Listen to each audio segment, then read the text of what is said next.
প্রিয় শিক্ষার্থীবৃন্দ, তোমরা কেমন আছো? আশা করি সবাই ভালো আছো।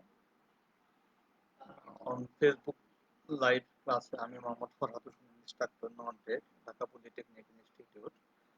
আজকে আমি তোমাদের ডিপ্লোমা ইন ইঞ্জিনিয়ারিং এর দ্বিতীয় পর্বের ফিজিক্স বিষয়ের উপর প্রথম চ্যাপ্টার উপর ক্লাস করব। প্রথম চ্যাপ্টারের দ্বিতীয় অংশটুকু পড়াবো। চ্যাপ্টারের নাম থার্মোমিটার ও হিট ক্যাপাসিটি। তোমরা ধৈর্য সহকারে শুনবে যাতে তোমাদের কিছুটা কাজে লাগে। আজকের বিষয় হলো ফিজিক্স 2, থার্মোমিটার এবং হিট ক্যাপাসিটি এর দ্বিতীয় অংশ। আমরা এই চ্যাপ্টারে যা যা শিখবো তা হচ্ছে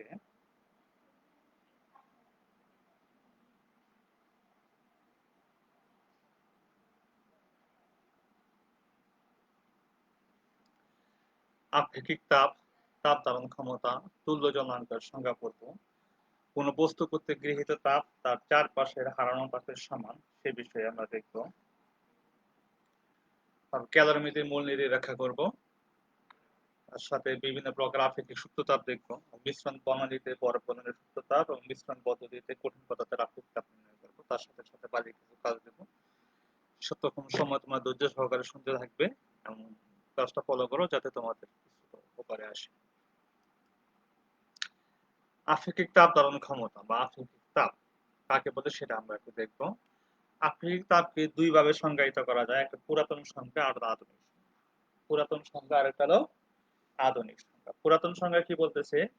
আপেক্ষিক তাপ ধারণ ক্ষমতা বলতে কোন একটি নির্দিষ্ট পরে কোন একটি বস্তু নির্দিষ্ট তাপমাত্রা পরিমাণ কমাতে বা বাড়াতে যে পরিমাণ তাপের প্রয়োজন হয়, একই পরিমাণ ভরের পানির তাপমাত্রা একই পরিমাণ বাড়াতে বা কমাতে যে পরিমাণ তাপের প্রয়োজন হবে সেটাকে আপেক্ষিক তাপ বলা হয়। যে কোনো ভরের একটি বস্তুর তাপমাত্রা, আবার একটু খেয়াল করি, যে কোনো ভরের একটি বস্তুর তাপমাত্রা একটি নির্দিষ্ট পরিমাণ বাড়াতে, যে কোনো পরিমাণ বাড়াতে বা কমাতে যে পরিমাণ তাপের প্রয়োজন হবে, একই পরিমাণ ভরের পানির তাপমাত্রা একই পরিমাণ বৃদ্ধি করতে যে পরিমাণ তাপের প্রয়োজন হবে, তাদের যে অনুপাত, সেই অনুপাতটাকেই আপেক্ষিক তাপ বলা হবে। এই আপেক্ষিক তাপকে এস দ্বারা প্রকাশ করা হয়।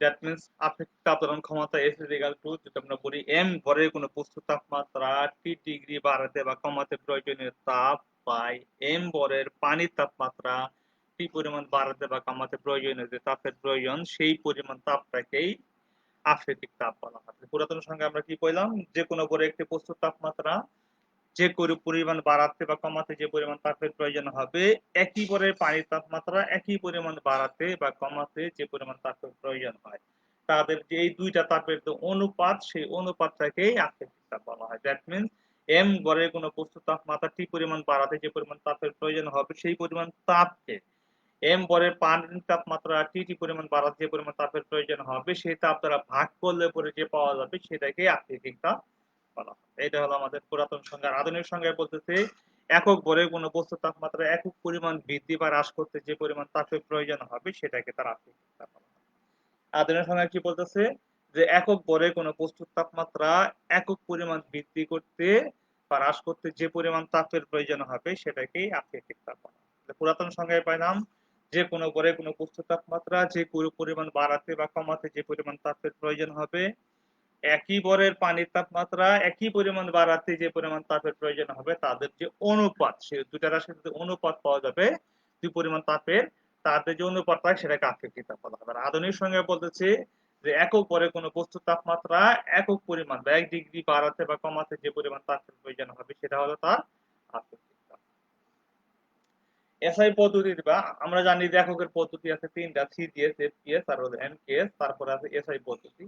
এখন আমরা দেখবো এসআই পদ্ধতিতে আপেক্ষিক তাপের এককটা কি, এটা আমরা দেখব। ধরি কোনো বস্তুর আপেক্ষিক তাপ যদি এস হয়, একটু কথা তার আমরা বলতে কি বুঝি, যে কোনো বস্তুর আপেক্ষিক তাপ এস হলে এটা তার আমরা বুঝি যে 1 কেজি ভরের পানিকে 1 কেজি ভরকে, কোন বস্তুর 1 কেজি ভরকে 1 কেলভিন তাপমাত্রা বৃদ্ধি করতে এস জুল তাপ লাগবে। এটা তার আমরা এই কথা বুঝি যে আপেক্ষিক তাপ বলতে আমরা বুঝি যে 1 কেজি কোন একটি বস্তুর 1 কেজি ভরকে ভরের তাপমাত্রা 1 কেলভিন বৃদ্ধি করতে এস জুল তাপের প্রয়োজন হবে, এটা বলতে আমরা এটা বুঝি। এটা বলতে আমরা কি বুঝতে, এখানে আমাদের যে কোনো ভর না বলি এম কেজি ভরের বস্তু তাপমাত্রা 1 কেলভিন বৃদ্ধি করতে কি হবে ms জুল তাপ লাগবে। m কেজি ভরের তাপমাত্রা বস্তুকে তাপমাত্রা ডেল থিটা ডিগ্রি সেলসিয়াস বৃদ্ধি করতে কত হবে ms ডেল থিটা জুল তাপ লাগবে। অর্থাৎ অন্যভাবে বলা যাবে এই তাপের পরিমাণ যদি h কল্পনা করি h is equal to বস্তুর ভর ইনটু আপেক্ষিক তাপ, ভর ইনটু আপেক্ষিক তাপ ইনটু তাপমাত্রার পার্থক্য। কোন বস্তু কর্তৃক গৃহীত বা বর্ধিত তাপের পরিমাণ h is equal to ms del theta. h is equal to কত h by m del theta. এখানে h টা হলো কি তাপ, তাপের একক কি জুল। আপেক্ষিক তাপ s is equal to কত h by m del theta পেলাম। এখানে h টা হলো তাপ, তাপের একক হলো জুল, আর m টা হলো বস্তুর ভর, একক হলো কেজি, আর ডেল থিটা এটার একক তাপমাত্রা, তাপমাত্রার বৃদ্ধি এটার একক হলো কেলভিন। দেখো আমরা কি পাইলাম কেলভিন। এসআই পদ্ধতিতে তাপের একক কি পাইলাম আপেক্ষিক তাপ একক joule per kelvin per joule per KG per kelvin, joule per KG per kelvin. ঠিক আছে, অর্থাৎ আপেক্ষিক তাপ এস এর একক হলো joule per KG per kelvin অথবা joule per KG per degree Celsius. এখন পানির আপেক্ষিক তাপ কত 4200 joule per KG per kelvin. পানির আপেক্ষিক তাপ হলো 4200 joule per KG per kelvin. এটা বলতে আমরা বুঝি যে 1 কেজি ভরের পানির তাপমাত্রা 1 কেলভিন বৃদ্ধি করতে 4200 জুল তাপের প্রয়োজন হবে। পানির আপেক্ষিক তাপ 4200 joule per KG per kelvin, আর সিডিএস পদ্ধতিতে 1 calorie per gram per degree Celsius, আর এসআই পদ্ধতিতে 4200 joule per KG per kelvin. এটা বলতে বুঝি 1 কেজি ভরের পানির তাপমাত্রা 1 কেলভিন বৃদ্ধি করতে 4200 জুল তাপের প্রয়োজন হবে। এসআই পদ্ধতিতে আমরা আপেক্ষিক তাপ এটা আমরা দেখো। এরপরে খেয়াল করি তাপ ধারণ ক্ষমতা। কোন বস্তুর তাপমাত্রা 1 ডিগ্রি বৃদ্ধি করতে যে পরিমাণ তাপের প্রয়োজন হয় তাকে ওই বস্তুর তাপ ধারণ ক্ষমতা। কোন বস্তুর তাপমাত্রা যে কোনো ভরের হোক, কোন বস্তুর তাপমাত্রা 1 ডিগ্রি, এখানে ভর ফ্যাক্টর নয়, যে কোনো ভরে কোন বস্তুর তাপমাত্রা 1 ডিগ্রি সেলসিয়াস বৃদ্ধি করতে যে পরিমাণ তাপের প্রয়োজন হয় তাকে ওই বস্তুর তাপ ধারণ ক্ষমতা বলা হয়। এটাকে সি দ্বারা প্রকাশ করা হয়ে থাকে। কি বললাম আমরা, কোন বস্তুর তাপমাত্রা 1 ডিগ্রি সেলসিয়াস বৃদ্ধি করতে যে পরিমাণ তাপের প্রয়োজন হয় তাকে ওই বস্তুর তাপ ধারণ ক্ষমতা বলা হয়ে থাকে। এটাকে সি দ্বারা প্রকাশ করা হয়। অর্থাৎ কোন বস্তুকে কিউ পরিমাণ তাপ দেওয়ায় যদি বস্তুটির তাপমাত্রা ডেল থিটা পরিমাণ বৃদ্ধি পায়, অর্থাৎ কোন বস্তুকে এম কিউ পরিমাণ তাপ দেওয়ায় যদি বস্তুর তাপমাত্রা ডেল থিটা পরিমাণ বৃদ্ধি পায়, তবে তাপ ধারণ ক্ষমতা C is equal to Q by del theta. C is equal to Q by del theta. একক কি হবে জুল পার কেলভিন অথবা জুল পার ডিগ্রি সেলসিয়াস। কিউটা হলো তাপ, তাপের একক জুল, আর ডেল থিটা তাপমাত্রা, এটা একক কেলভিন অথবা ডিগ্রি সেলসিয়াস। ধরি কোনো বস্তুর ভর m এবং আপেক্ষিক তাপ যদি s হয়, যদি কোনো বস্তুর ভর হলো m এবং আপেক্ষিক তাপ যদি s হয়, তো ওই বস্তুর তাপমাত্রা 1 ডিগ্রি বৃদ্ধি করতে প্রয়োজনীয় তাপ সমান সমান কত ms জুল। m ভরের কোনো বস্তুর তাপমাত্রা s, আপেক্ষিক তাপ যদি s হয়, তার তাপমাত্রা 1 ডিগ্রি সেলসিয়াস বৃদ্ধি করতে প্রয়োজনীয় তাপের পরিমাণ কত হবে ms জুল। অর্থাৎ তাপ ধারণ ক্ষমতা c is equal to ms joule. আর সিজিএস পদ্ধতিতে তাপ ধারণ ক্ষমতা হবে ms ক্যালোরি। তাপ ধারণ ক্ষমতা c is equal to ms joule, আর সিজিএস পদ্ধতিতে তাপ ধারণ ক্ষমতা হলো ms ক্যালোরি পাওয়া যাবে। এরপরে খেয়াল করো পানির সম বা পানির সম বা পূর্ণ জলাঙ্ক কাকে বলে। কোন বস্তুর তাপমাত্রা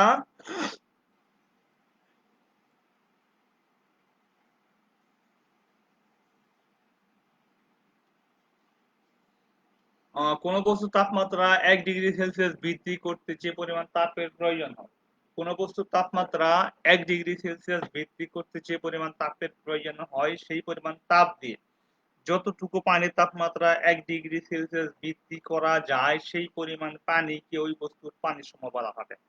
এটাকে ডব্লিউ দ্বারা প্রকাশ করা হয়। দ্যাট মিন্স কোন বস্তুর তাপমাত্রা 1 ডিগ্রি সেলসিয়াস বৃদ্ধি করতে, কোন বস্তুর তাপমাত্রা 1 ডিগ্রি সেলসিয়াস বৃদ্ধি করতে যে পরিমাণ তাপের প্রয়োজন হয় ওই পরিমাণ তাপ দিয়া যতটুকু পানির তাপমাত্রা 1 ডিগ্রি সেলসিয়াস বৃদ্ধি করা যাবে সেই পরিমাণ পানিকে ওই বস্তুর পানির সম বলা হবে। এটাকে ডব্লিউ দ্বারা প্রকাশ করা হয়। দ্যাট মিন্স যে কোনো বস্তুর তাপমাত্রা 1 ডিগ্রি সেলসিয়াস বৃদ্ধি করতে যে পরিমাণ তাপের প্রয়োজন হয় ওই পরিমাণ তাপ দ্বারা যতটুকু পানির তাপমাত্রা 1 ডিগ্রি সেলসিয়াস বৃদ্ধি করা যাবে ওই পরিমাণ পানিকে বলা হবে পানি সম বলা হবে। এটাকে ডব্লিউ দ্বারা প্রকাশ করা হয়। যদি কোনো বস্তুর ভর m এবং আপেক্ষিক তাপ যদি s হয়, তাহলে ওই বস্তুর তাপমাত্রা 1 ডিগ্রি বৃদ্ধি করতে প্রয়োজনীয় চাপের পরিমাণ সমান সমান হলো ms জুল। তাহলে 4200 জুল তাপে 1 ডিগ্রি সেলসিয়াস তাপমাত্রা বৃদ্ধি করা যায় 1 কেজি পানির। তাহলে ms জুল তাপ দ্বারা 1 ডিগ্রি সেলসিয়াস বৃদ্ধি করা যাবে ms বাই 4200 কেজির পানি। তার মানে এটাকে পানির সমান হবে কত? w ms by 4200 KG. আবার সিজিএস পদ্ধতিতে যদি কল্পনা করি, তাহলে কোন বস্তুর ভর হলো m, আপেক্ষিক তাপ হলো s হলে তাপ ধারণ ক্ষমতা হবে ms ক্যালোরি। অপরদিকে পানির সম ms গ্রাম, কেননা ms ক্যালোরি তাপ দিয়ে ms গ্রাম পানি তাপমাত্রা 1 ডিগ্রি সেলসিয়াস বৃদ্ধি করা যায়। অর্থাৎ বলা যাবে তাপ ধারণ ক্ষমতা ও পানির সময়ের সংখ্যাগত মান একই, পার্থক্য শুধু এককে। তাহলে পানির সম এবং তাপ ধারণ ক্ষমতা দুটার সংখ্যাগত মান একই, পানির পার্থক্য শুধু এককে। সিজিএস পদ্ধতিতে পানির সম হলো ms গ্রাম আর তাপ ধারণ ক্ষমতা হলো ms ক্যালোরি, দুটার সংখ্যাগত মান এক। এরপরে খেয়াল করো, কোন বস্তু কর্তৃক গৃহীত তাপ তার চারপাশে হারানো তাপের সমান। এটা বলতে আমরা কি বুঝি? কোন বস্তু কর্তৃক গৃহীত তাপ তার চারপাশের হারানো তাপের সমান, এটা কথা হচ্ছে কোন বলি পরীক্ষণের সময় আসে যে ভিন্ন তাপমাত্রা দুই বা ততোধিক বস্তু পরস্পরের সংস্পর্শে আসলে ভিন্ন তাপমাত্রার দুই বা ততোধিক বস্তু পরস্পরের সংস্পর্শে আসলে তাদের মধ্যে তাপের আদান প্রদান ঘটে। সেটা আমরা জানি যে দুইটা বস্তু ভিন্ন তাপমাত্রার বস্তু পরস্পরের সংস্পর্শে আসলে পরে তাদের মধ্যে কি হবে? তাপের আদান প্রদান ঘটবে। বেশি তাপমাত্রার বস্তুগুলো তাপ হারায় এবং কম তাপমাত্রার বস্তুগুলো তাপটা গ্রহণ করে। এখানে বলা যায় যে বস্তু তাপ হারায় এবং তার চারপাশের বস্তুই তার তাপটা সেটা গ্রহণ করে। যদি একটি পাত্রে পানি পড়তেছে, বলে নিলাম একটা পাত্রের মধ্যে পানি আমরা কি করতেছি? বয়েল করতেছি। এই ক্ষেত্রে পাত্র এবং পাত্রে রাখা পানির বাষ্প করে চারদিকে ছড়িয়ে পড়তেছে, অর্থাৎ ফুটন্ত পানি তাপ হারাচ্ছে এবং তার পার্শ্ববর্তী বায়ুমণ্ডল সেই তাপটা গ্রহণ করতেছে। বায়ুগুলো তাপমাত্রা সমান না হওয়া পর্যন্ত উচ্চ তাপমাত্রার বস্তু থেকে নিম্ন তাপমাত্রার বস্তুতে তাপটা প্রবাহিত হয়। শক্তি সংরক্ষণ সূত্র অনুসারে বেশি তাপমাত্রার বস্তুগুলো যে পরিমাণ তাপ হারায় এবং কম তাপমাত্রার বস্তুগুলো সেই পরিমাণ তাপটা গ্রহণ করে। কোন বস্তু কর্তৃক গৃহীত তাপ তার চারপাশের হারানো তাপের সমান। এটাই হবে ক্যালোরিমিটারের মূলনীতি বলা হয়ে থাকে। এরপরে খেয়াল করে ক্যালোরিমিটারের মূলনীতি।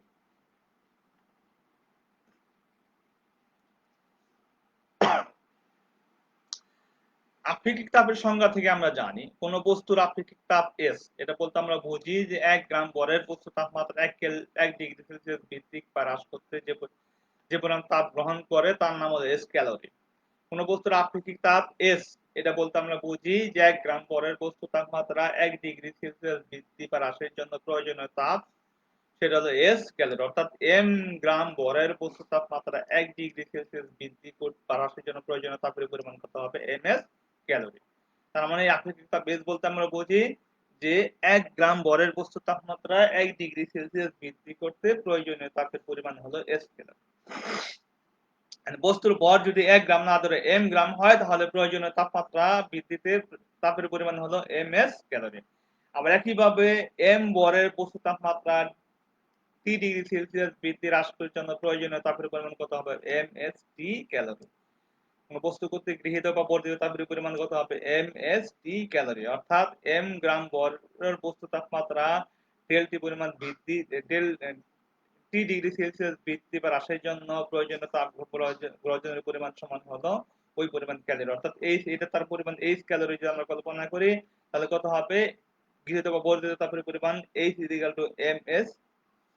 অর্থাৎ বস্তুর ভর ইনটু আপেক্ষিক তাপ ইনটু তাপমাত্রার পার্থক্য। অর্থাৎ কোন বস্তু কর্তৃক গৃহীত বা বর্জিত তাপের পরিমাণ আমরা যদি ক্যালকুলেশন করি, কোন বস্তু কর্তৃক গৃহীত বা বর্জিত তাপের পরিমাণ যদি আমরা ক্যালকুলেশন করতে চাই, তাহলে সেই তাপের পরিমাণ কত হবে? বস্তুর ভর ইনটু আপেক্ষিক তাপ ইনটু তাপমাত্রার পার্থক্য। অর্থাৎ h ms ডেল t অথবা ডেল থিটা, যেটাই বলি না কেন। এখন কোন যদি তাপ গ্রহণ বা বর্ধনের পূর্বে কোনো বস্তু তাপমাত্রা T2 ডিগ্রি সেলসিয়াস থাকে, তাপ গ্রহণের পর তাপমাত্রা যদি T1 ডিগ্রি হয়, তাহলে তাপমাত্রা পার্থক্য T2 মাইনাস T1 হবে। বস্তু তাপ গ্রহণ বা বর্ধনের পরিমাণ কত হবে? H ms T1 মাইনাস, তার মানে কি বস্তুর ভর ইনটু আপেক্ষিক তাপ ইনটু তাপমাত্রার পার্থক্য, এটা হবে কি আমাদের তাপমাত্রার পার্থক্য, এত ক্যালোরি হবে। এটাই হলো ক্যালভিনোমিটারের মূল নীতি। এরপরে খেয়াল করো সুপ্ত তাপ। সুপ্ত তাপ, সুপ্ত মানে কি লুকায়িত থাকে। আমরা জানি কোন একটা বস্তুকে যদি তাপ দেওয়া হয় তাহলে তার তাপমাত্রা বৃদ্ধির মাধ্যমে তাপের বহিঃপ্রকাশ ঘটে। আমরা জানি স্বাভাবিকভাবে কোন একটা বস্তুকে তাপ দিলে পরে তার তাপের বহিঃপ্রকাশটা বিবিধভাবে প্রকাশ পায়। তার প্রথমত আমরা দেখতে পাই তার তাপমাত্রা বৃদ্ধি পায়। কিন্তু বস্তুর অবস্থা পরিবর্তনের ক্ষেত্রে কোন বস্তুর অবস্থা পরিবর্তনের ক্ষেত্রে দেখা যায় যে একটা বস্তুকে তাপ দেওয়া হচ্ছে কিন্তু তার তাপমাত্রা বৃদ্ধি পাচ্ছে না। দ্যাট মিনস ওই তাপটা লুকায়িত অবস্থায় থেকে যাচ্ছে, সুপ্ত অবস্থায় থেকে যাচ্ছে। ওই তাপটা বস্তুর অবস্থা পরিবর্তনের ক্ষেত্রে ব্যয়িত হচ্ছে। ওই তাপটা বস্তুর অবস্থা পরিবর্তনের ক্ষেত্রে ব্যয়িত হচ্ছে। যতক্ষণ না পর্যন্ত অবস্থা পরিবর্তন পুরোপুরি সংগঠিত না হবে ততক্ষণ পর্যন্ত তার তাপমাত্রা প্রকাশ পায় না। দ্যাট মিনস তাপের বহিঃপ্রকাশ ঘটে না। দ্যাট মিনস ওই তাপটা লুকায়িত অবস্থায় থেকে যায় বা সুপ্ত অবস্থায় থেকে যায়। এই জন্য ওই তাপটাকে বলা হয় সুপ্ত তাপ বলা হয়ে থাকে। এটাকে বলা হয় সুপ্ত তাপ। এটা কখন সংঘটিত হয়? বস্তুর অবস্থা পরিবর্তনের ক্ষেত্রে সংঘটিত হয়ে থাকে। দ্যাট মিনস তাপমাত্রা পরিবর্তন না ঘটিয়ে আমরা কি বলতে পারি যে তাপমাত্রার পরিবর্তন না ঘটিয়ে একক ভরে কোনো বস্তু এক অবস্থা হতে অন্য অবস্থায় রূপান্তরিত হতে যে পরিমাণ তাপ গৃহীত বা বর্জিত হয় তাকে ওই অবস্থা পরিবর্তনের আপেক্ষিক সুপ্ত তাপ বা সুপ্ত তাপ বলা হয়ে থাকে। দ্যাট মিনস তাপমাত্রার পরিবর্তন না ঘটিয়ে একক ভরে কোনো বস্তু এক অবস্থা হতে অন্য অবস্থায় রূপান্তরিত হতে যে তাপ গৃহীত বা বর্জিত হয় তাকে ওই পদার্থের ওই অবস্থা পরিবর্তনের আপেক্ষিক সূত্র তাপ বা সূত্র তাপ বলা হয় থাকে। যদি এ বস্তুর ভর এম এবং ওই বস্তু কর্তৃক অবস্থা পরিবর্তনের জন্য গৃহীত বা বর্জিত তরলের পরিমাণ যদি আমাদের কিউ হয় তাহলে আপেক্ষিক সূত্র তাপ L equal to Q by M. আপেক্ষিক সূত্র তাপ হলো এল সূত্র তাপকে এল দ্বারা প্রকাশ করা হয় কিউ বাই এম। অর্থাৎ কি হবে? তাপ বাই বস্তুর ভর। যে পরিমাণ তাপ গ্রহণ করতেছে একক ভরে কোনো বস্তুর অবস্থা পরিবর্তন করতে যে পরিমাণ তাপ গ্রহণ বা বর্জন করে তাকে ওই বস্তুর অবস্থা পরিবর্তনের সূত্র তাপ বলা হবে। এককটা কি হবে? এম কে এস বা এসআই পদ্ধতিতে একক হবে জুল পার কেজি। সিজিএস পদ্ধতিতে হবে ক্যালোরি পার গ্রাম। আর এফপিএস পদ্ধতি হবে British thermal unit by pound. এই সূত্র তাপকে 4 ভাগে ভাগ করা হয়ে থাকে। একটা হলো গলনের সূত্র তাপ, একটা হলো কঠিনীভবনের সূত্র তাপ, আর হলো বাষ্পীভবনের সূত্র তাপ, আর হলো ঘনীভবনের সূত্র তাপ। এই 4 প্রকারের মধ্যে আসলে মেইনলি দুইটা জিনিস, গলনের সূত্র তাপ আর কঠিনীভবনের সূত্র তাপ দুটো একই জিনিস। একটা তাপ গ্রহণ করবে আর হলো বর্জন করবে। গলনের ক্ষেত্রে তাপটা গ্রহণ করবে আর কঠিনীভবনের ক্ষেত্রে বর্জন করবে। আর বাষ্পীভবনের সূত্র তাপ আর ঘনীভবনের সূত্র তাপ এই দুইটাও একই জিনিস। বাষ্পীভবনের ক্ষেত্রে তাপ গ্রহণ করবে আর ঘনীভবনের ক্ষেত্রে তাপটা বর্জন করবে। দুটো একই জিনিস। ঠিক আছে? কাকে বলে সেটা আমরা একটু দেখি। গলনের সূত্র তাপ কাকে? কোন কঠিন পদার্থের একক বর্গে তার তাপমাত্রা গলনাঙ্কে রেখে তাপমাত্রা পরিবর্তন না ঘটিয়ে কঠিন হতে তরলে পরিণত করতে যে পরিমাণ তাপ গ্রহণ করে তাকে ওই বস্তুর গলনের সূত্র তাপ বলা হয়। গলনের সূত্র তাপ কাকে বলে? কোন কঠিন পদার্থের তাপমাত্রা তার গলনাঙ্কে রেখে একক বলে তার তাপমাত্রা গলনাঙ্কে রেখে তাপমাত্রা পরিবর্তন না ঘটিয়ে কঠিন হতে তরলে পরিণত করতে যে পরিমাণ তাপ গ্রহণ করে তাপের প্রয়োজন হয় তাকে বস্তুর গলনের সূত্র তাপ বলা হয়। যেমন বরফ গলনের সূত্র তাপ বলতে আমরা কি বুঝি? যে একক 0 ডিগ্রি সেন্টিগ্রেড তাপ তাপমাত্রার একক ভরের কোন বরফকে তার তাপমাত্রা পরিবর্তন না ঘটাইয়া তোর কঠিন অবস্থা হতে তরলে অর্থাৎ গলতে যে পরিমাণ তাপের প্রয়োজন হয় সেটাকে তার বরফ গলনের সূত্র তাপ বলা হয়। তাই এসআই পদ্ধতিতে বরফ গলনের সূত্র তাপ 3,36,000 joule per KG. 3,36,000 joule per KG. এটা বলতে আমরা বুঝি যুক্ত তারা বুঝি যে 273 কেলভিন তাপমাত্রায় 1 কেজি বরফ উক্ত তাপমাত্রা পানিতে পরিণত করতে 3,36,000 জুল তাপের প্রয়োজন হবে। একইভাবে কঠিনীভবনের সূত্র তাপ একক ভরে কোনো তরল পদার্থ থেকে দুটো একই। গলনের সূত্র তাপ এবং কঠিনীভবনের সূত্র তাপ একই। গলনের সূত্র তাপের ক্ষেত্রে তাপটা গ্রহণ করবে আর কঠিনীভবনের ক্ষেত্রে তাপটা বর্জন করবে। একক ভরে কোনো তরল পদার্থের তাপমাত্রা পরিবর্তন না ঘটে শুধুমাত্র তরল অবস্থা হতে কঠিন অবস্থায় পরিণত হতে যে পরিমাণ তাপটা বর্জন করে বা পরিত্যক্ত হয় তাকে ওই তরলের কঠিনীভবনের সূত্র তাপ বলা হয়। যেমন পানির কঠিনীভবনের সূত্র তাপ কত? 3,36,000 জুল পার কেলভিন। গলনের সূত্র তাপ কত? 3,36,000 জুল পার কেলভিন। একই দুটো একই জিনিস। উক্ত দ্বারা আমরা বুঝি যে 273 কেলভিন তাপমাত্রা 1 কেজি পানি হতে 3,36,000 জুল তাপ নিষ্কাশন করলে কি হবে, এটা বরফে পরিণত হবে। এরপরে খেয়াল করো বাষ্পীভবনের সূত্রটা।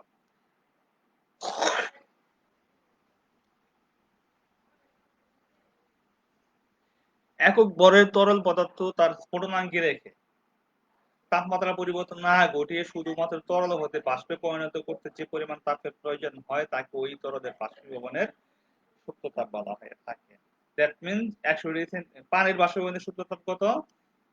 22,68,000 joule per KG. 22,68,000 joule per KG. এটা বলতে আমরা বুঝি যে 1 কেজি ভরের পানি তার তাপমাত্রা স্ফুটনাঙ্কে 373 কেলভিনে রেখে 22,68,000 জুল তাপ প্রয়োগ করলে পানি কি হবে, বাষ্পে পরিণত হবে।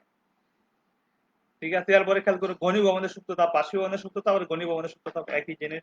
একক ভরে কোনো বায়বীয় পদার্থ তার তাপমাত্রা পরিবর্তন না করে ঘটিয়ে শুধুমাত্র বায়বীয় অবস্থা হতে তরল অবস্থায় পরিণত করতে যে পরিমাণ তাপটা বর্জিত হবে সেই পরিমাণ তাপটাকে তাকে ঘনীভবনের সূত্রতাপ বলা হয়ে থাকে।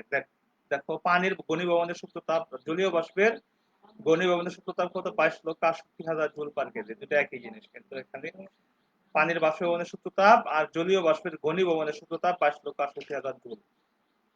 এটা বলতে আমরা বুঝি জুল তাপ বের হয়ে গেলে 273 কেলভিন তাপমাত্রায় পানিতে পরিণত হবে, অর্থাৎ জলীয় বাষ্পের ঘনীভবনের সূত্রতাপ কত হবে? 22,68,000 জুল পার কেজি হবে। ঠিক আছে, এটা আমরা পাইলাম। আমরা কি দেখলাম এখানে? বাষ্পীভবনের সূত্রতাপ, ঘনীভবনের সূত্রতাপ দেখুন, গলনের সূত্রতাপ আমরা দেখলাম, সূত্রতাপ ব্যাক করলে সেটা আমরা দেখলাম। এরপরে খেয়াল করো মিশ্রণ পদ্ধতি বরফ গলনের সূত্রতাপ কিভাবে নির্ণয় করা যায় সেটা আমরা একটু দেখব।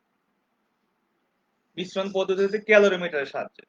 ক্যালোরিমিটার, প্রথমে আমাদের জিনিসটা জানতে হবে ক্যালোরিমিটার কি জিনিস। ক্যালোরিমিটার মেইনলি তামার তৈরি একটি পাত্র। ক্যালোরিমিটার মেইনলি তামার তৈরি একটি চুঙাকৃতির পাত্র। এই পাত্রের মধ্যে একটি একই পদার্থের তৈরি একটি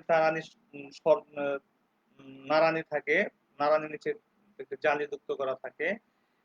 টোটাল এই ক্যালোরিমিটারকে একটি তাপ নিয়ন্ত্রক বাক্সের মধ্যে স্থাপন করা হয়, যাতে বাইরে থেকে এমন ঢাকনা দ্বারা ঢেকে দেওয়া হয় যাতে বাইরে থেকে তাপের আদান প্রদান না হতে পারে। ঢাকনার মধ্যে দুইটা ছিদ্র থাকে, এক ছিদ্র দিয়ে নাড়ানি প্রবেশ করানো থাকে, আরেক ছিদ্র দিয়ে থার্মোমিটার প্রবেশ করানো থাকে। কার্য পদ্ধতি কিভাবে আমরা কাজ করি, এটা মোটামুটি আমাদের ক্যালোরিমিটার একটা ছবি দেওয়া হয়েছে।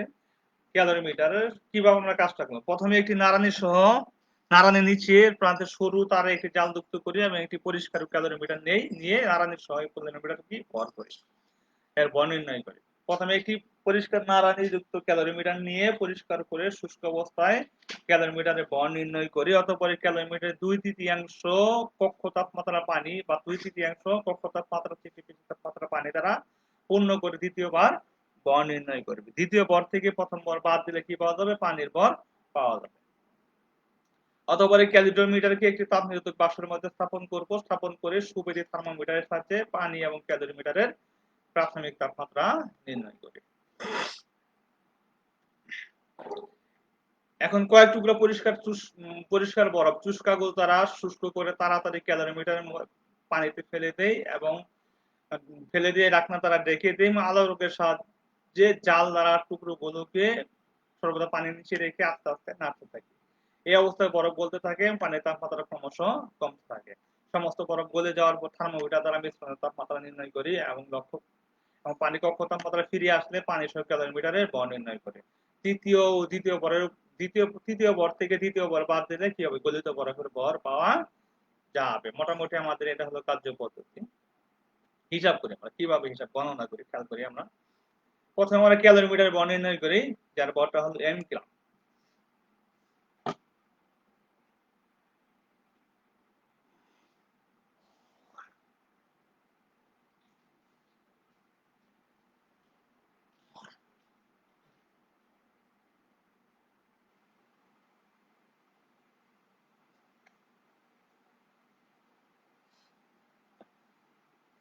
প্রথমে আমরা ক্যালোরিমিটারের ভর নির্ণয় করি, সেটা হলো m গ্রাম। তারপরে ক্যালোরিমিটারের আপেক্ষিক তাপ s ক্যালোরি।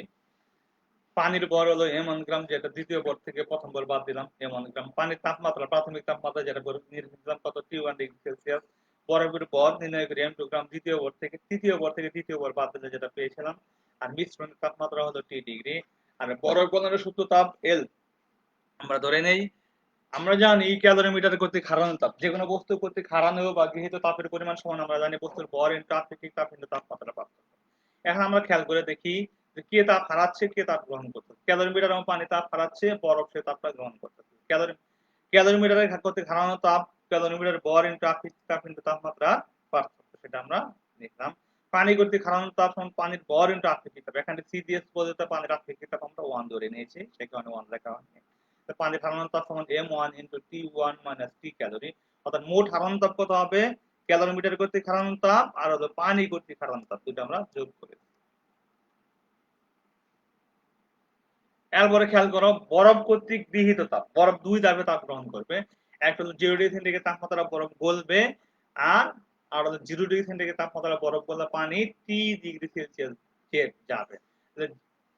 বরফ কর্তৃক গলতে আমরা 0 ডিগ্রি সেন্টিগ্রেড তাপমাত্রা m গ্রাম বরফ 0 ডিগ্রি সেন্টিগ্রেড তাপমাত্রা পানিতে পরিণত করতে গৃহীত তাপ সমান হলো m2L ক্যালোরি। m2 বরফ গলা পানি 0 ডিগ্রি থেকে T ডিগ্রি বৃদ্ধিতে প্রয়োজনীয় তাপের পরিমাণ বস্তুর ভর গৃহীত তাপ সমান কত হবে? m2 ইনটু আপেক্ষিক তাপ ইনটু তাপমাত্রার পার্থক্য সমান m2 ক্যালোরি। মোট গৃহীত তাপ কত হবে? m2L প্লাস হলো m2T। ক্যালোরিমিটারের তাপ মূলনীতি থেকে আমরা জানি গৃহীত তাপ ইকুয়াল টু বর্জিত তাপ। গৃহীত তাপ কত আমাদের? এটা হলো গৃহীত তাপ m2L প্লাস m2T। আর বর্জিত তাপ হলো এটা আমাদের বর্জিত তাপ, আমরা আগে দেখেছিলাম, এটা হলো আমাদের বর্জিত তাপ। সমান সমান এটা হলো বর্জিত তাপ সমান সমান কত হলো? m2S T1 minus T plus m1 into T1 minus T আমরা পেয়েছি। দুটাকে আমরা ইকুয়েশন সমান ধরে নিয়ে আমরা ক্যালকুলেশন করি। এখানে T1 আমরা কমন নিছি, T1 মাইনাস T কমন নিছি, নেওয়ার পরে আমরা পেয়েছি কত? এই m2 টাকে আমরা এবারে দিয়ে দিয়েছি মাইনাস করে, তাহলে m2L equal to T1 minus T into ms plus m1 minus m2 into T। এখন আমরা এটাকে এই সমীকরণকে T দ্বারা নাকি m2 দ্বারা ভাগ করে দিয়েছি। m2 দ্বারা ভাগ করলে এই m2 টা বাদ যাবে, সেখানে সমান কত পাওয়া যাবে? T1 minus T into ms plus m1 by m minus T পাওয়া যাবে। উপরোক্ত রাশি হতে বস্তুর ভর m, ক্যালোরিমিটারের ভর m, পানির ভর m1, বরফের ভর m2, পানির তাপমাত্রা T1 এবং মিশ্রণের তাপমাত্রা T জেনে বরফ গলনের সূত্র তাপ নির্ণয় করা যাবে। এরপরে খেয়াল করো ক্যালোরিমিটারের সাহায্যে কঠিন বস্তুর আপেক্ষিক তাপ আমরা নির্ণয় করব কিভাবে? একই রকম ভাবে আমরা করব। প্রথমে নাড়ানি শক্তি ক্যালোরিমিটার নিব, নিয়ে পরিষ্কার করে ধুয়ে মুছে পরিষ্কার করে তার ভর নির্ণয় করব। অতঃপর 2/3 পানি দ্বারা পূর্ণ করব, পূর্ণ করে দ্বিতীয়বার ভর নির্ণয় করব। দ্বিতীয় ভর থেকে প্রথম ভর বাদ দিয়ে পানির ভর পাওয়া যাবে। নারায়ণপুর ক্যালোরিমিটার থেকে তাপনিরোধক বাক্সের মধ্যে স্থাপন করে একটি সুবিধি থার্মোমিটারের সাহায্যে পানি এবং ক্যালোরিমিটারের প্রাথমিক তাপমাত্রা আমরা নির্ণয় করব। অতঃপর একটি কঠিন বস্তু নিব, কঠিন বস্তুর ভর নির্ণয় করব। কঠিন বস্তুর ভর নির্ণয় করে এটাকে বাষ্প উত্তাপের মধ্যে স্থাপন করে সর্বোচ্চ তাপমাত্রা নির্ণয় করব। অতঃপর উত্তপ্ত বস্তুটিকে ক্যালোরিমিটারের মধ্যে ফেলে ঢাকনা দ্বারা ঢেকে দিয়ে তার মিশ্রিত করব, মিশ্রণের তাপমাত্রা আমরা নির্ণয় করব। মোটামুটি এই পর্যন্ত কাজ। আমরা কি করব হিসাব দেখি। নারায়ণপুর ক্যালোরিমিটারের ভর হলো আমরা নির্ণয় করলাম m1 কেজি, পানির ভর হলো m2 কেজি, পানির কঠিন বস্তুর ভর হলো m2 কেজি। নারায়ণপুর ক্যালোরিমিটারের উপাদানের আপেক্ষিক তাপ হলো S1 joule per KG per kelvin, পানির আপেক্ষিক তাপ S2 joule per KG per kelvin, কঠিন বস্তুর উপাদানের আপেক্ষিক তাপ S3। নারায়ণপুর পানির ক্যালোরিমিটারের প্রাথমিক তাপমাত্রা হলো T1 কেলভিন, কঠিন বস্তুর সর্বোচ্চ তাপমাত্রা T2 কেলভিন, মিশ্রণের তাপমাত্রা হলো T3 কেলভিন। আমরা পাইলাম। ক্যালোরিমিটারের মূলনীতি থেকে আমরা জানি গৃহীত তাপ ইকুয়াল টু বর্ধিত তাপ। কঠিন মিশ্রণ বস্তু কঠিন পদার্থের আপেক্ষিক নির্ণয়ের ক্ষেত্রে পানি এবং ক্যালোরিমিটার তাপ গ্রহণ করবে, কঠিন বস্তু তাপটা সেটা বর্জন করবে। দুইটা সমান ধরে নিয়ে আমরা এটাকে ক্যালকুলেশন করব। ক্যালোরিমিটার কর্তৃক গৃহীত তাপ ক্যালোরিমিটার ভর ইনটু আপেক্ষিক তাপ ইনটু তাপমাত্রার পার্থক্য। পানি কর্তৃক গৃহীত তাপ সমান পানির ভর ইনটু আপেক্ষিক তাপ ইনটু তাপমাত্রার পার্থক্য। কঠিন বস্তু কর্তৃক বর্ধিত তাপ সমান কঠিন বস্তুর ভর ইনটু আপেক্ষিক তাপ ইনটু তাপমাত্রার পার্থক্য, সেটা আমরা দেখছি। তাহলে গৃহীত তাপ ইকুয়াল টু বর্ধিত তাপ সমান সমান এটাকে দুটাকে ক্যালকুলেশন করতে ক্যালকুলেশন করে S সমান সমান আমরা পেয়েছি। উত্তর রাশিগুলোর মান বসালে পরে আমরা কি পাবো? আমরা আপেক্ষিক তাপ বের করতে পারবো। এখন একটা জিনিস খেয়াল করো, তামার আপেক্ষিক তাপ 0.9 09 calorie per gram per degree Celsius, এটা বলতে আমরা বুঝি কি বুঝি? এর দ্বারা বুঝি যে 1 গ্রাম বরের তাপমাত্রা 1 ডিগ্রি সেলসিয়াস বৃদ্ধি করতে 0.09 ক্যালোরি লাগবে। আর বরফ গলনের সূত্র তাপ সিজিএস করতে 80 ক্যালোরি পার গ্রাম। এটা বলতে আমরা বুঝি 1 গ্রাম বরফকে তার তাপমাত্রা গলনাঙ্কে 0 ডিগ্রি সেন্টিগ্রেড তাপমাত্রা রেখে পানিতে পরিণত করতে 80 ক্যালোরি তাপের প্রয়োজন হবে। পানির বাষ্পীভবনের সূত্র তাপ কত? 537 ক্যালোরি পার গ্রাম। এর অর্থ দ্বারা বুঝি যে এটা দ্বারা বুঝি যে 1 গ্রাম পানির তাপমাত্রা 100 ডিগ্রি সেন্টিগ্রেড তাপমাত্রা রেখে বাষ্পে পরিণত করতে 537 ক্যালোরি তাপের প্রয়োজন হবে। এরপরে খেয়াল করো গাণিতিক সমস্যাগুলি। উদাহরণে এক খেয়াল করো, দেওয়া আছে যে যদি বরফ গলনের সূত্র তাপ 3,68,000 জুল 3,36,000 জুল পার কেজি হয়, তাহলে 2 কেজি বরফ গলাতে কতটুকু তাপের প্রয়োজন হবে? আমরা জানি বরফ গলনের সূত্র তাপ কিউ পরিমাণ তাপের প্রয়োজন হয়, Q equal to M L F. বস্তুর ভর হলো 2 আর এল এফ সমান সমান 3.36 × 10⁵ জুল। গুণ করলে সমান সমান এত পাওয়া যাবে। ঠিক গেল? এরপরে খেয়াল করো 0 ডিগ্রি সেন্টিগ্রেড তাপমাত্রায় 0.3 কেজি বরফ 100 ডিগ্রি সেন্টিগ্রেড তাপমাত্রায় বাষ্পে পরিণত করতে কতটুকু তাপের প্রয়োজন হবে? বরফ গলনের সূত্র তাপ দেওয়া আছে 3.36 × 10⁵ জুল পার কেজি, পানির আপেক্ষিক তাপ 4.2 × 10⁻³ জুল পার কেজি, পানির বাষ্পীভবনের সূত্র তাপ 2.26 × 10⁻³ জুল পার কেজি দেওয়া আছে। এখানে মোটামুটি কয়টা তাপটা গ্রহণ করবে সেটা 0 ডিগ্রি সেন্টিগ্রেড তাপমাত্রার বরফ গলে 0 ডিগ্রি সেন্টিগ্রেড তাপমাত্রার পানিতে পরিণত হবে, আবার 0 ডিগ্রি সেন্টিগ্রেড তাপমাত্রার 0 ডিগ্রি সেন্টিগ্রেড তাপমাত্রার পানি 100 ডিগ্রি সেন্টিগ্রেড তাপমাত্রার পানিতে পরিণত হবে, আবার 100 ডিগ্রি সেন্টিগ্রেড তাপমাত্রার পানি 100 ডিগ্রি সেন্টিগ্রেড তাপমাত্রার বাষ্পে পরিণত হবে। দ্যাট মিন্স 3 ধাপে এখানে তাপটা গ্রহণ করবে। 0 ডিগ্রি সেন্টিগ্রেড তাপমাত্রার 0 ডিগ্রি সেন্টিগ্রেড পানি 0 ডিগ্রি সেন্টিগ্রেড তাপমাত্রা গলতে প্রয়োজনীয় তাপের পরিমাণ সমান সমান বরফের বরণ সুপ্ত তাপ সমান সমান এত পাওয়া গেল। এরপরে 0 ডিগ্রি সেন্টিগ্রেড তাপমাত্রা বরফ গলা পানি 100 ডিগ্রি সেন্টিগ্রেড তাপমাত্রা পানিতে পরিণত করতে তারপর কোন বলিত বরফের ভর ইনটু পানির আপেক্ষিক তাপ ইনটু তাপমাত্রার পার্থক্য সমান এত পাওয়া গেল। আবার 100 ডিগ্রি সেন্টিগ্রেড তাপমাত্রার পানি 100 ডিগ্রি সেন্টিগ্রেড তাপমাত্রা বাষ্পে পরিণত হতে তার প্রয়োজনীয় তাপের পরিমাণ সমান সমান পানির ভর ইনটু বাষ্পীভবনের সূত্র তাপ সমান সমান এত পাওয়া গেল। তাপের পরিমাণ গেলে কত? Q1 Q2 Q3 তিনটাকে যোগ করে আমরা এটা পেলাম। এটাই হলো আমাদের বরফ প্রয়োজনীয় তাপের পরিমাণ। মোটামুটি আরো কয়েকটা প্রবলেম দেওয়া আছে, তোমরা সেই প্রবলেম গুলো বাড়িতে বসে ক্যালকুলেশন করার চেষ্টা করবে, যাতে তোমাদের কিছুটা কাজে লাগে। আজকে মোটামুটি এ পর্যন্তই শেষ। আগামী ক্লাসে আমরা পড়বো হলো পদার্থের উপরে তাপের প্রভাব। আর এই ভিডিওটি যদি তোমরা পুনরায় দেখতে চাও তাহলে দক্ষতা বাতায়ন বা www.skill.gov.bt তে ভিজিট করো।